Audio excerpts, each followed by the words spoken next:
Press the subscribe button and hit the bell icon to never miss a video from Smith Aura. Hello everyone and welcome to Smith Aura.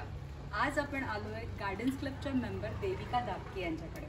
आजचा आपला विषय आहे medicinal plants, की तुम्ही कुठले plants लावावेत त्याचे उपयोग आपण बघणार आहे. Welcome Devika ma'am.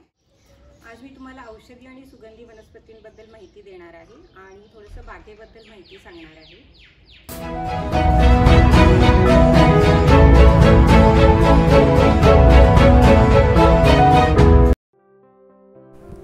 देविकाताईंनी या व्हिडिओमध्ये 30 पेक्षाही जास्ती सुगंधी आणि औषधी वनस्पतींची माहिती सांगितलेली आहे.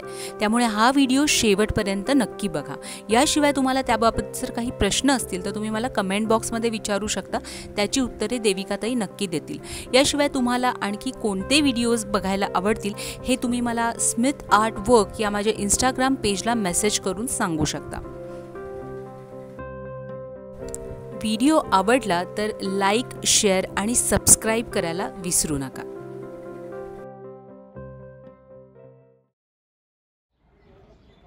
इथे माझ्याकडे साधारण 1000 स्क्वेअर फूट जागा आहे. तर याच्यामध्ये मला भाजीपाला, औषधी वनस्पती, फळझाडं पण लावायची होती आणि त्याच्याबरोबर ऑर्नामेंटल प्लांटसुद्धा. तर त्याच्यासाठी मी हे असं कंपाऊंड करून घेतलं आहे. आपलं नॉर्मल कंपाऊंड करण्यापेक्षा हे इंटरलॉकिंग सिमेंटचे ब्लॉक्स आहेत. तर ज्याच्यामध्ये असे कप्पे कप्पे करता येतात, स्टेप्स आहेत. आपल्याला ज्या प्रकारची झाडं लावायची आहेत त्याप्रमाणे आपल्याला हाईट घेता येते. आणि मेन म्हणजे हे कंपाऊंड आतल्या बाजूला जसे कप्पे आहेत तसेच बाहेरच्या बाजूला पण कप्पे आहेत. त्याच्यामुळे दोन्ही साईडला आपण झाडं लावू शकतो. मेंटेन करायला पण हे सोपं आहे. आणि आपलं नॉर्मल प्लेन कंपाऊंडपेक्षा हे थोडंसं ग्रीन लिव्हिंग कंपाऊंड असं म्हणूया आपण. दिसायला अतिशय सुंदर दिसतं. सगळे ऑर्नामेंटल फ्लॉरिंग प्लांट्स माझे या कंपाऊंडमध्ये बसले. त्याच्यामुळे खालची जागा मला फळझाडं भाजीपाल्यासाठी वापरता आली. इथं मॅम मला टायरचं पण काहीतरी दिसतंय, ते तुम्ही कसं केलंय? हो, ते टायर एकावर एक ठेवले आहेत. खालच्या बाजूला पोतं टाकले आणि नारळाच्या शेंड्या टाकून आपलं पॉटिंग मिक्सचर घालून ते प्लांट्स लावलेत त्याच्यामध्ये. अच्छा, म्हणजे हे जिथं आपण टेरेसवर वगैरे पण असं करू शकतो. टेरेसवर पण करू शकतो. देविका मॅम, मेनली आपण हे औषधी वनस्पतीसाठी हा व्हिडिओ करतोय, तर तुम्ही याबद्दल काय माहिती देऊ शकाल औषधी वनस्पतींच्या बाबतीत? औषधी आणि सुगंधी वनस्पतींचा प्रामुख्याने आपल्याकडे आयुर्वेद चिकित्सा पद्धतीमध्ये वापर केला जातो.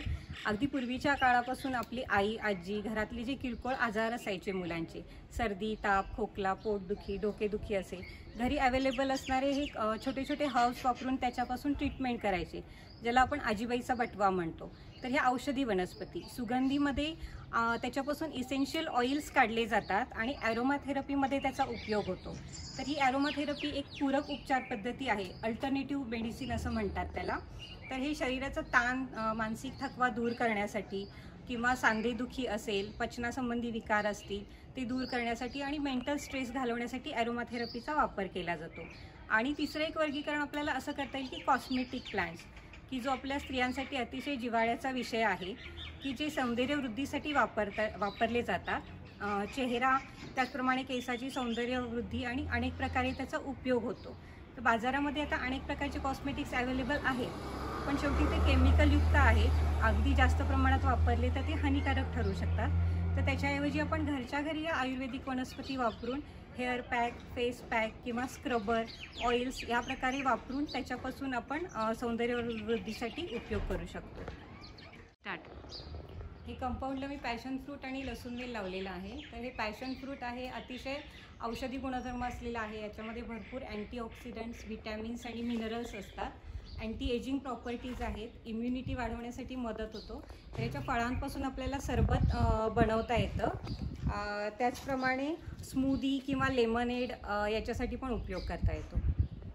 चित्रक आहे, निळा चित्रक, ह्याला इंग्लिशमध्ये प्लम्बॅगो असं म्हणतात. प्लंबम हा लॅटिन वर्ड आहे लेडसाठी, त्याच्यापासून हा शब्द डिराईव्ह केला आहे. तर लेड पॉयझनिंगसाठी या झाडाचा उपयोग केला जातो. इन्फ्लेमेशन, ताप, डोकेदुखी, दातदुखी यासाठी पण उपयोग होतो. पानांची आणि मुळाची जी पेस्ट आहे ती वेदनाशामक म्हणून वापरतात. जखमांवर वगैरे लावता येतो.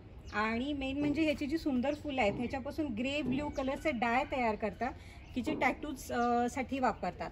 काला आजार आणि कुष्ठरोगावर पण अतिशय उपयुक्त आहे. ऑर्नामेंटल प्लांट म्हणून बागेमध्ये लावतो. तर ह्याच्यापासून पण इसेन्शियल ऑइल बनवतात आपल्याकडे फार वापरात नाही, पण टोनर म्हणून हे अतिशय उपयुक्त आहे आणि जगाच्या मार्केटमध्ये जवळजवळ 400 टन जिरेनियम ऑइलची दरवर्षी विक्री होते. हो मॅम, म्हणजे त्याचं पान सुद्धा आपण खुडलं तर त्याचा वास एकदम छान असा आंबट गोड असा वास येतो आणि थोडंसं स्ट्रॉंग त्याचा फ्लेवर आहे, त्याच्यामुळे इन्सेक्ट रिपेलंट म्हणून पण उपयोगी आहे. अच्छा, ग्रेट. देविका मॅम, हे इतकं सुंदर दिसतं, हे कुठलं प्लांट आहे? हे टेना ॲडम असं नाव आहे त्याचं, किंवा रू प्लांट म्हणतात त्याला. तर हे अतिशय औषधी गुणधर्म असलेलं प्लांट आहे. परदेशामध्ये त्याला हेल्थ फॉर ॲडम असं सुद्धा म्हणतात. तर पूर्वीपासून परदेशामध्ये मिस्टिक प्लांट म्हणून प्रसिद्ध आहे हे. म्हणजे दरवाजा खिडक्यांवर याच्या फांद्या लावायच्या की वाईट शक्ती किंवा ब्लॅक मॅजिकपासून घराची रक्षा करण्यासाठी. तर ह्याच्यापासून इतका त्याचा स्ट्रॉंग वास आहे की हात लावला तर साबण लावून धुतल्यावर सुद्धा इझिली त्याचा वास जात नाही. तर ह्याच्यापासून पॉयझनसाठी अँटीडोट पण बनवतात आणि इन्सेक्ट रिपेलंट म्हणून पण हे अतिशय उपयुक्त आहे. पोटावाटे घेतल्यावर इतर तर उपयोग आहेतच, पण आपल्याला बागेमध्ये हे इन्सेक्ट रिपेलंट म्हणून. आता एक तुम्हाला उदाहरण सांगते की संध्याकाळच्या वेळेला माझं जे हॉलचं दार आहे की संध्याकाळ झाली की भरपूर तिथं डास घोंगावत असायचे. तर मी सहज ह्याचा उपयोग वाचल्यावर ह्याच्या एक 3-4 फांद्या काढून व्हासमध्ये तिथे ठेवल्या. तर संध्याकाळच्या वेळेला अजिबात दरवाजाजवळ डास दिसत नाहीत, एवढं हे इफेक्टिव्ह आहे. मग इथे मिळेल का आपल्याला कुठल्याही नर्सरीमध्ये, की तुम्ही हे बाहेरून आणावं? नाही, नर्सरीमधूनच आणलंय, पण मी आता ह्याची रोपं तयार करेन. याच्या फांद्या करून मी रोपं तयार करायला सुरुवात केली. आम्हाला कुणाला हवी असतील तर आम्ही तुमच्याकडे करू शकतो. हा गोकर्णाचा वेल आहे.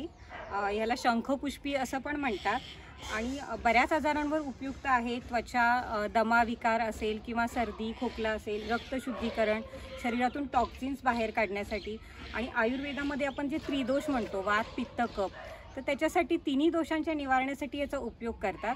कुठल्याही आजारापुढे पराजित होत नाही म्हणून अपराजिता असं सुंदर नाव पण आहे गोकर्णाचं. गोकर्णाचा चहा पण अतिशय गुणकारी आहे. याची फुलं सावलीमध्ये वाळवून त्याचा हर्बल टी करण्यात येतो. तर ते अँटी डिप्रेसंट आहे, त्याच्यामध्ये बरेच औषधी गुणधर्म पण आहेत.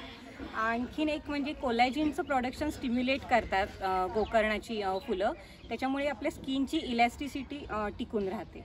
मॅम, आपल्या चॅनलला तुम्ही व्हिडिओ पाहिला आहे का ब्लू टीचा? हो, बघितलंय. हां, मग तो जर व्ह्यूअर्स तुम्हाला हवा असेल की यापासून ब्ल्यू टी कसा बनवायचा, तर आपल्या चॅनलला तो व्हिडिओ आहे आणि मी तुम्हाला. तर हा जो हर्बल टी गोकर्णाच्या फुलांपासून बनवतात त्याचा व्हिडिओ स्मिताच्या चॅनलवर आहे. तर व्ह्यूअर्स, या गोकर्णाच्या फुलापासून तुम्हाला जर कसा ब्ल्यू टी बनवायचा पाहायचा असेल तर आपल्या चॅनलला व्हिडिओ आहे वेज ऑथेंटिक. तर त्याची लिंक मी डिस्क्रिप्शन बॉक्समध्ये देते, तर ती तुम्ही चेक करू शकता.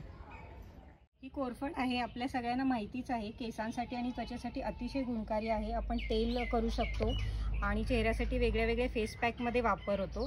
एक महत्त्वाचं म्हणजे सेल रिजनरेशनसाठी उपयोग होतो कोरफडीचा. त्याच्यामुळे आपल्या आयुर्वेदामध्ये त्याला घृतकुमारी असंही म्हणतात आणि इजिप्तमध्ये पण अगदी पूर्वीपासून कोरफड वापरली जाते. अमरत्वाची वनस्पती असंही कोरफडीला तिकडे म्हणतात. तुळस आपल्या सगळ्यांकडे असतेच. आपल्या संस्कृतीमध्ये फार महत्त्वाचं स्थान आहे तुळशीला. तर तुळशीमधून एक महत्त्वाचा विषय म्हणजे नेसंट ऑक्सिजन तुळस उत्सर्जित करते, की जे हवेतले हार्मफुल गॅसेस असतात, carbon dioxide, sulphur dioxide, carbon monoxide, त्यांना ॲब्सॉर्ब करते. त्याच्यामुळे हवा शुद्ध करण्यासाठी त्याचा उपयोग होतो. ऑक्सिजन पण जवळजवळ 20 तास तुळस एमिट करते. 4-5 प्रकार महत्त्वाचे आहेत तुळशीमध्ये, ज्याच्यामध्ये कृष्ण तुळस, राम तुळस आहे, किंवा आपण सब्जासाठी वापरतो ती तुळस आहे, कापूर तुळस आहे, लेमन तुळस म्हणून असते. तर तुळस ही अतिशय गुणकारी आहे. उन्हाळ्याच्या प्रॉब्लेमसाठी वगैरे पण त्याचा उपयोग होतो. सब्जा तुळस म्हणून जी असते तर त्याच्या बिया फालुद्यामध्ये वापरतात. सब्जांच्या बियाशिवाय फालुद्याची आपण कल्पना पण करू शकत नाही.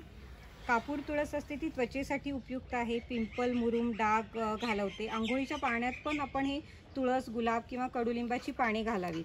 डोळ्यांना सूज आणि जळजळ असेल तर तुळशीच्या पाण्याने डोळे धुवावे. या सब्जाच्या खरं ह्याचं जे आहे सब्जा तुळस, याचा वास खूपच सुंदर येतो. हो, वास छान असतो. झेंडू आपल्या बागेमध्ये आवर्जून लावावा. झेंडू कंपॅनियन प्लांट म्हणून बऱ्याचशा भाज्यांसाठी वापरलं जातं. त्याच्यामुळे सूत्रकृमी किंवा निमॅटोड्सना दूर ठेवण्यासाठी मदत होते.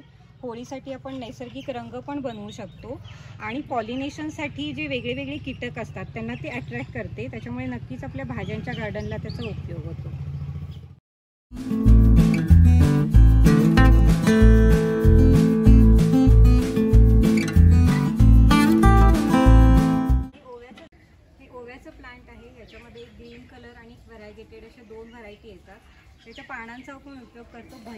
सगळेजण बनवतातच, पण त्याच्याबरोबर आपण सूप्समध्ये किंवा स्मूदीमध्ये पण याचा वापर करू शकतो. अस्थमा, कॉलरा, किडनी स्टोन्स, पोटदुखी, सर्दी किंवा वेट लॉससाठी उपयुक्त तर आहेच, पण आयुर्वेदामध्ये अल्कोहोल कन्झम्पशनपासून जर एखाद्याचं सोडवायचं असेल दारू पिणं, तर त्याच्यासाठी पण ओव्याचा वापर केला जातो. हाडजोड आहे, त्याला संस्कृतमध्ये अस्थिशृंखला असं पण म्हणतात. तर हाडं जुळून येण्यासाठी त्याचा उपयोग होतो. फ्रॅक्चरचं हिलिंग पण एक 30 ते 50% फास्ट होण्यासाठी ह्याचा उपयोग होतो. मुकामार वगैरे लागला असेल तर ह्याची पेस्ट त्या जागी लावावी.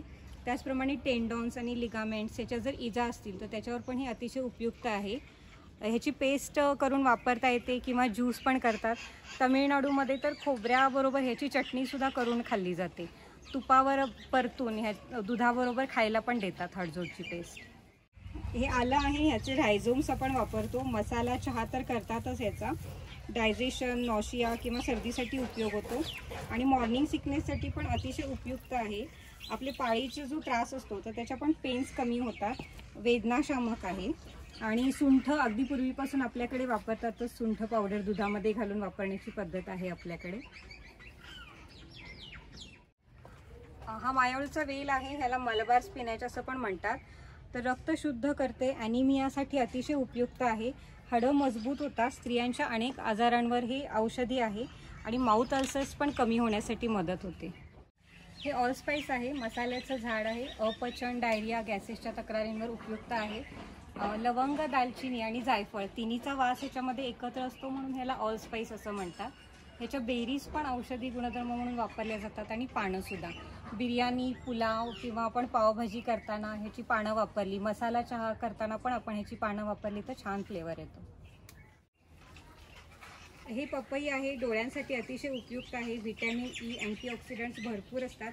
इम्युनिटी बूस्टर म्हणून पण याचा उपयोग आहे. आता सध्या कोरोनाच्या काळात आपण इम्युनिटी वाढवायचं म्हणतो, त्याच्यासाठी उपयुक्त आहे. अँटी एजिंग प्रॉपर्टीज आहे आणि क्लिन्सिंग इफेक्ट पण आहे, त्याच्यामुळे त्वचेसाठी पण अतिशय चांगलं आहे. तर आपण जेव्हा फळ खातो त्यावेळेला त्याच्या साली ज्या बाजूला राहतात त्या टाकून देण्यापासून पेक्षा आपण त्याच्यापासून फ्रूट पील एन्झाईम बनवू शकतो. तो व्हिडिओ पण स्मिताच्या चॅनलवर अवेलेबल आहे. आणि आपण त्याचे साली असं डायरेक्ट त्वचेला लावू शकतो. तर त्याच्यामध्ये स्किन टोन सुधारतो, थोडंसं ब्लिचिंग इफेक्ट आहे. आणि पानांचा रस तर आपल्याला माहितीच आहे की डेंग्यू किंवा मलेरियामध्ये ज्यावेळेला प्लेटलेटची संख्या कमी होते त्यावेळेला ह्याच्या पानांचा रस वापरला जातो. जे रायझोम्स असतात ते सर्दी, कफ, निद्रानाश यावर उपयुक्त आहेत. रोगप्रतिकारक शक्ती तर वाढतेच, त्याच्याबरोबर रक्त शुद्ध होते, त्वचेचा रंग उजळतो, जंतुनाशक आहे. अँटीसेप्टिक म्हणून आपण त्याची पावडर वापरतोच. हृदयविकार, मधुमेह, कर्करोगावर पण उपयुक्त आहे. ह्याच्यामध्ये ते कर्क्युमिन हे अँटीऑक्सिडंट आहे, त्याच्यामुळे औषधी गुणधर्म आहे. तर बाजारातील हळदीमध्ये आपण बघतो की आता बऱ्याच वेळेला भेसळ असते, तर त्याच्यापेक्षा आपण एक 3-4 कंटेनरमध्ये जरी हे रायझोम्स लावले तरी सुद्धा वर्षभराची हळद आपण आपल्या बागेतून काढू शकतो. आणि मस्तपैकी उकडीचे मोदक पण करू शकतो त्याच्यावर. हळदीची पानं तर आहेच उपयोग. उकडीचे मोदक किंवा मासे सुद्धा आपण त्याच्यामध्ये करू शकतो. ओके. केळीची पानं आपण मोदक किंवा फिश तयार करण्यासाठी वापरतोच. केळीचं फळ हे सुद्धा अतिशय औषधी आहे, त्याच्यामध्ये भरपूर प्रमाणात फॉस्फरस आणि पोटॅशियम आहे. डोळ्यांसाठी पण अतिशय उपयुक्त आहे. ह्याच्या साली वापरून पण आपण ऑर्गॅनिक खत बनवू शकतो फळझाडांसाठी. आणि बरेचसे केळीचे उपयोग आपण आपल्या चॅनलला पण मॅम सांगितलेले आहेत. हो हो. केळीचं तुम्ही हे कसं बनवू शकता, खत कसं बनवू शकता, शिवाय केळी कधी खावीत आणि कशी खावीत त्याबद्दल पण आहे. तुम्हाला पण मी ती लिंक पाठवीन. आपल्या व्ह्युअर्सनी पण जर बघायचं असेल तर डिस्क्रिप्शन बॉक्समध्ये बघू शकता. खाऊचं पान कॉन्स्टिपेशनसाठी उपयुक्त आहे, पाचक आहे, ॲपेटायझर आहे, भूक वाढवतं, वेदनाशामक आहे, कफवर पण उपयुक्त आहे. आणि हेअर मास्कमध्ये पण खाऊच्या पानांचा वापर केला जातो. हे सावलीत लावावं का मॅम? हां, थोडंसं सेमी शेडमध्ये. आणि कुठला तरी त्याला आधार हवा म्हणून शक्यतो त्याला एखाद्या झाडाच्या आधाराने चढवावं. लिंबू जनरली आपल्या सगळ्यांकडे असतंच. आपल्याला माहितीच आहे की ह्याच्यामध्ये व्हिटॅमिन सी आहे मोठ्या प्रमाणामध्ये, की ज्याचा इम्युनिटी वाढवण्यासाठी वापर होतो. हे कॉस्टस इग्नियस किंवा आपण इन्शुलिन प्लांट म्हणतो त्याला, मधुमेहावर अत्यंत गुणकारी आहे. रक्तातील साखर कमी करण्याची क्षमता आहे याच्यामध्ये. त्याचप्रमाणे त्यात भरपूर अँटीऑक्सिडंट्स आहेत, डायुरेटिक आहे, थोडीशी आंबट चव असते पानांची. आपण सॅलडमध्ये पण वापरू शकतो. डायजेशनसाठी अतिशय उपयुक्त आहे. अँटी कॅन्सरस प्रॉपर्टीज पण आहेत. डिटॉक्सिफिकेशनसाठी उपयोग होतो. स्टमकसाठी, इंटेस्टाईनसाठी अत्यंत उपयोगी आहे. वजन कमी करण्यासाठी उपयुक्त आणि श्वसन संस्थेच्या आजारावर पण मिरीचा उपयोग होतो. अच्छा, हे मिरीचं वेल आहे. बऱ्याचदा खाऊचं पान आणि मिरीचं वेल ह्यामध्ये थोडंसं कन्फ्युजन होतं. कढीपत्ता जनरली आपल्या सगळ्यांच्या घरामध्ये असतोच. त्याची फ्रेश लीव्स पण वापरतात, त्याचप्रमाणे पावडर पण वापरतात. तर थालीपीठ, चपाती करताना वगैरे कणकेमध्ये ही पानं टाकावी, कारण अशी पानं मुलं काढून टाकतात. त्याच्यापेक्षा बारीक चिरून किंवा त्याची पावडर करून, पेस्ट करून वापरावी. केसांसाठी अतिशय उपयुक्त आहे. हेअरफॉल कमी करण्यासाठी त्याचा वापर होतो. त्याचप्रमाणे ॲनिमिया, डायबिटीज, वजन कमी करण्यासाठी उपयुक्त आहे. कोलेस्ट्रॉलची लेवल पण रेग्युलेट होते. कॅल्शियमचं प्रमाण भरपूर असल्यामुळे हाडं मजबूत होतात आणि आयर्न असल्यामुळे ॲनिमियासाठी पण त्याचा उपयोग होतो. आपण हेअर पॅक करताना सुद्धा त्याच्यामध्ये मेहंदी भिजवताना किंवा हेअर पॅक करताना ही पानं घालावी. ऑइल आपण जेव्हा केसांसाठी घरी तयार करतो, हर्बल ऑइल, तेव्हा पण ही पानं वापरावी.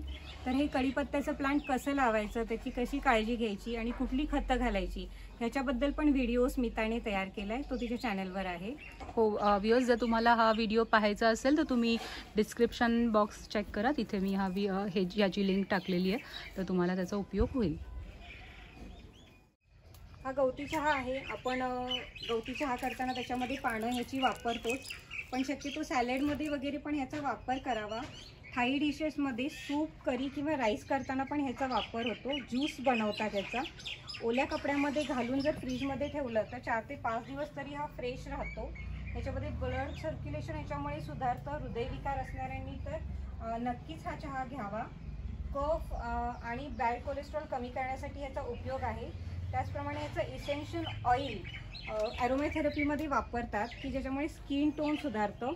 काही ड्रॉप्स याचे जर आपण पाण्यात टाकले लेमन ग्रास ऑइलचे आणि त्याने चेहरा धुतला तर स्किन टोन सुधारण्याला पण मदत होते.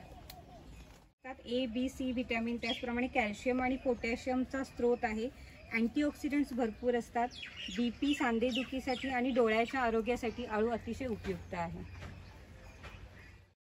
ब्राह्मी बुद्धिवर्धक आहे. ब्रेन टॉनिक म्हणून मुलांसाठी वापरतात. केसांच्या आरोग्यासाठी पण अतिशय उपयुक्त आहे. ब्राह्मी, माका, जास्वंद वापरून केसांसाठी पोषक तेल घरच्या घरी आपण बनवू शकतो. ह्याच्यामध्ये पॉवरफुल अँटीऑक्सिडंट्स आहेत. त्याच्यामुळे अल्झायमर्स आणि पार्किन्सन्स सारख्या न्यूरोलॉजिकल जे डिसऑर्डर्स आहेत त्याच्यासाठी पण अतिशय उपयुक्त आहे. पानांचा ज्यूस बनवतात. सॅलडमध्ये पण आपण डायरेक्ट याची पानं घातली तरीसुद्धा चालतं. ही पानफुटी आहे. किडनी स्टोन्स किंवा मूतखड्याच्या आजारासाठी अतिशय उपयुक्त आहे.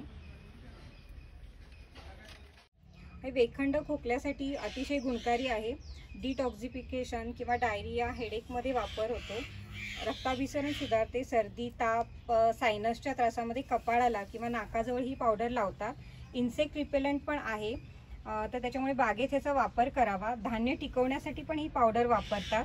अँटी फंगल प्रॉपर्टीज असल्यामुळे आणि निमॅटोड्स आणि ॲफिडसाठी अतिशय उपयुक्त आहे.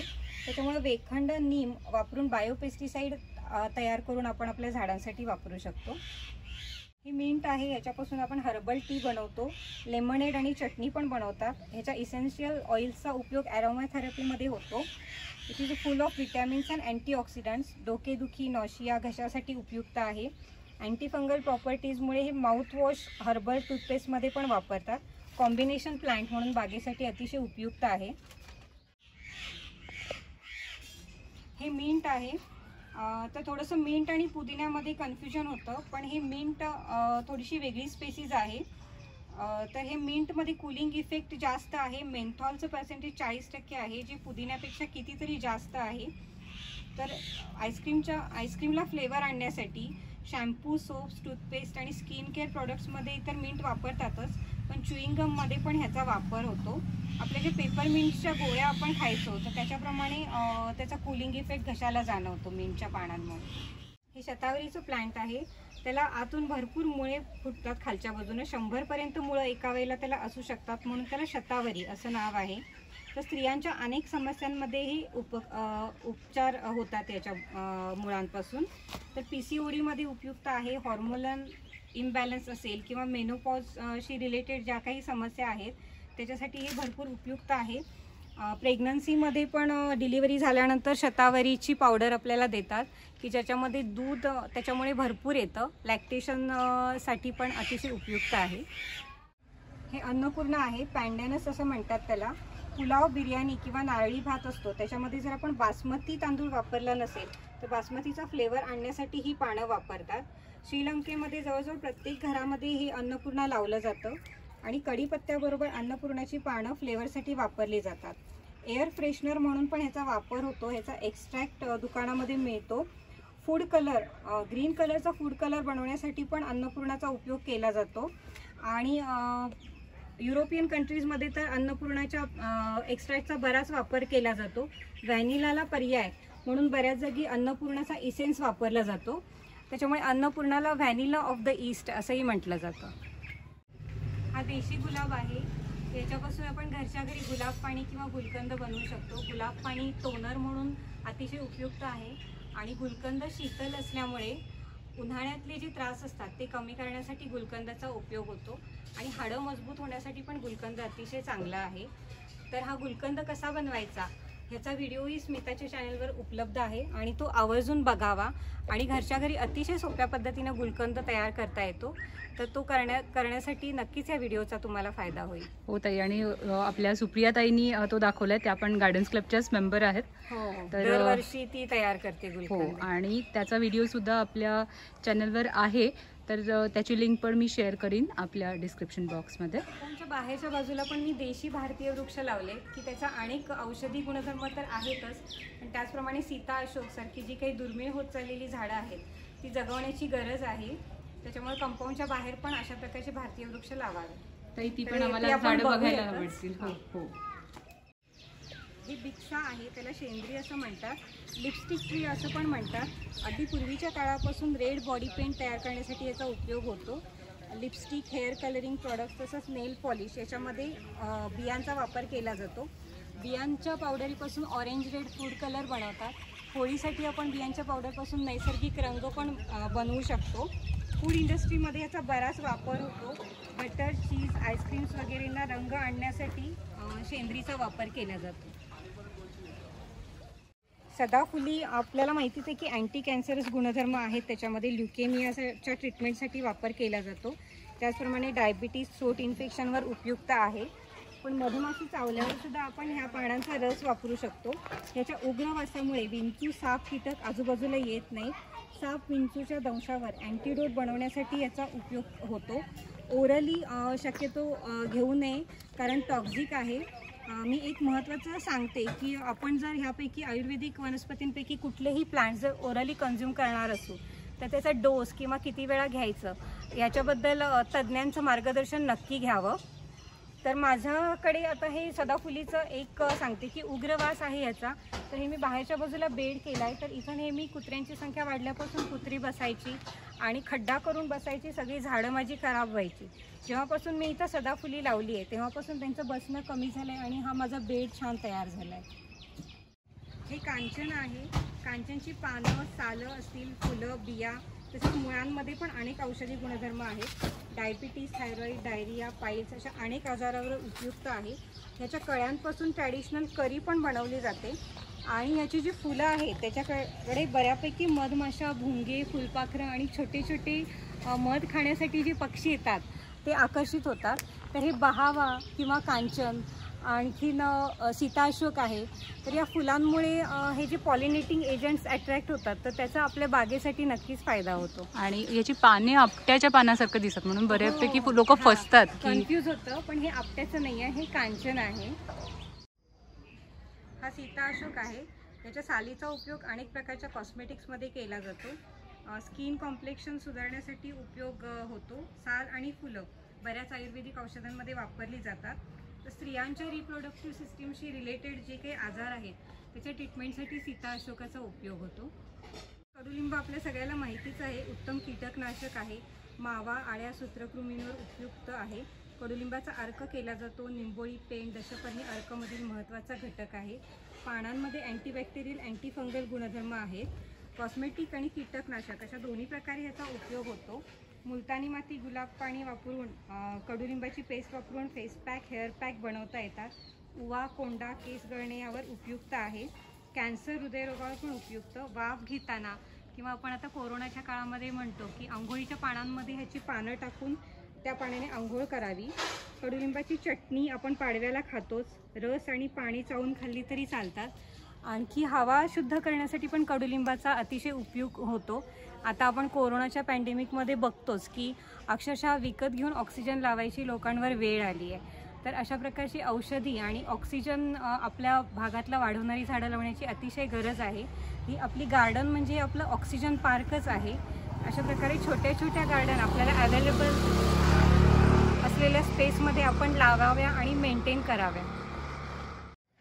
ही शिकेकाई आहे. केसांसाठी क्लिन्सर म्हणून अतिशय उपयुक्त आहे. अँटी डॅन्ड्रफ प्रॉपर्टी आहे. केस मजबूत होतात, गळणे कमी होते. उवा कोंड्यासाठी पण उपयुक्त आहे. शिकेकाई, रिठा, आवळा ह्याची पावडर केसांसाठी वापरतात. कुंपणाला लावावी. भरपूर काटेरी आहे, त्याच्यामुळं बाकी जनावरांपासून पण संरक्षण होतं. कॉस्मेटिकप्रमाणे कीटकनाशक पण आहे. शिकेकाईचा अर्क नाग, अळी किंवा मावा झाडांवर जो पडतो त्याच्यासाठी पण अतिशय उपयुक्त आहे. थँक्यू सो मच देविकाताई. देविकाताईंनी आपल्याला घरी कुठली तुम्ही औषधं रोपं लावू शकता, जागा कमी असेल तर तुम्ही काय करू शकता, घराच्या बाहेर तुम्ही कोणती रोपं लावू शकता, देशी झाडं का लावायची, अशी बरीचशी माहिती आम्हाला मिळाली तुमच्याकडून. त्याचा व्ह्यूअर्स नक्कीच त्यांना उपयोग होईल. तुम्ही आमच्या चॅनलला इतका छान व्हिडिओ दिलात त्याबद्दल थँक्यू सो मच.